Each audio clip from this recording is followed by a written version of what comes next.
దయగలిగిన తండ్రి మీకు వందనాలు, స్తోత్రములు, స్తోత్రము నాయన. ఏమెంతగా స్తుతించినా రుణస్థులమే ప్రభువా. స్తుతించేదానికి మాకు నేర్పించండి. స్తుతించుట సాతానుకు అపజయం, నీకు జయం.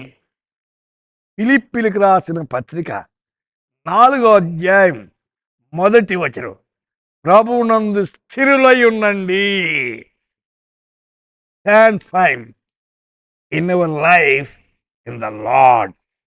प्रभु में इसी प्रकार స్థిర రహో.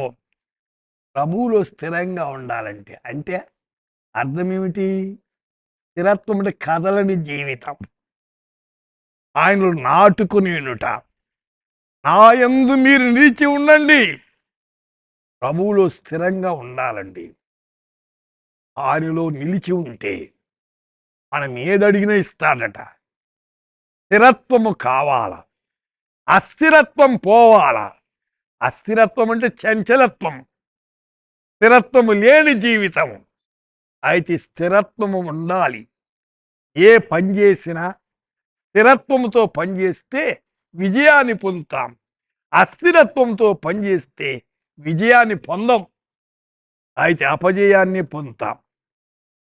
రోమాపత్రిక 5వ అధ్యాయం 2వ వచనంలో విశ్వాసము వలన ఈ కృపయందు ప్రవేశము గలవారమై అందులో నిలిచి ఉండుడే. విశ్వాసమును నిలిచి ఉండాలి. అబ్రహాము విశ్వాసము నిలిచి ఉన్నాడు. విశ్వాసానికి కర్త అయ్యాడు. విశ్వాసము చాలా అవసరం. దానికే హెబ్రీ పత్రికలో విశ్వాసమును కర్తయు దాన్ని కొనసాగించువాడు యేసు వైపు చూడాలి. యేసు వైపు చూస్తే విశ్వాసం పెరుగుతుంది. దానికే శిష్యులు అన్నారు, ప్రభువా మా విశ్వాసాన్ని అభివృద్ధి చేయండి ప్రభువా. Lord increase our faith. మన విశ్వాసం పెరగాలండి. సంవత్సరం దాటిపోయింది, ఒక నెల కూడా దాటిపోయింది. 2025లోకి వచ్చాం.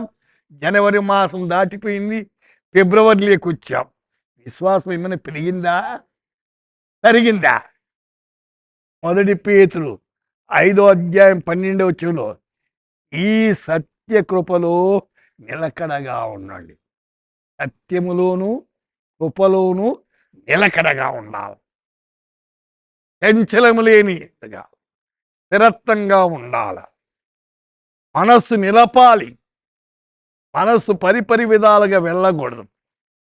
పరిపరి విధాలుగా వెళ్తే ఆత్మీయ జీవితానికి లోటు కలుగుతుంది.